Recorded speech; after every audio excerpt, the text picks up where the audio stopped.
सांगवी येथे भीषण अपघात, 3 वर्षीय बालकाचा मृत्यू, 4 जण गंभीर जखमी। मुंबई आग्रा राष्ट्रीय महामार्गावर शिरपूर तालुक्यातील सांगवी गावाजवळ सोमवारी 19 जानेवारी रोजी दुपारी 2:30 ते 3 वाजच्या सुमारास भीषण अपघात झाला। स्पीड ब्रेकरवर अचानक धीम्या झालेल्या वाहनाला भरधाव दुचाकीने मागून धडक दिल्याने झालेल्या या अपघातात 3 वर्षीय बालकाचा मृत्यू झाला असून 4 जण गंभीर जखमी झाले आहेत। या अपघातात अजय नांदल्या पावरा वय 3 याचा मृत्यू झाला, तर नांदल्या रेला पावरा वय 40, रोमा नांदल्या पावरा वय 30, निर्मला नांदल्या पावरा वय 9 आणि वनिता नांदल्या पावरा वय 6 सर्व राहणारे रेताई तालुका सेंद्रा जिल्हा बडबनी हे जखमी झाले आहेत। मिळालेल्या माहितीनुसार नांदल्या पावरा हे आपल्या कुटुंबासह दुचाकीवरून सेंद्राकडून शिरपूरकडे येत होते।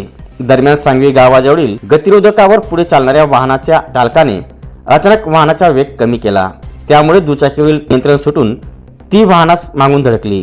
या धडकेत दुचाकीवरील सर्वजण गंभीर जखमी झाले।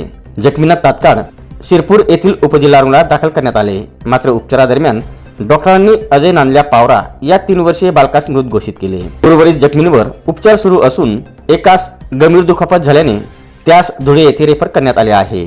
घटनेची माहिती मिळताच तालुका पोलिसांनी घटनास्थळी धाव घेतली। या अपघाताबाबत पुढील तपास तालुका पोलिसांकडून सुरू आहे।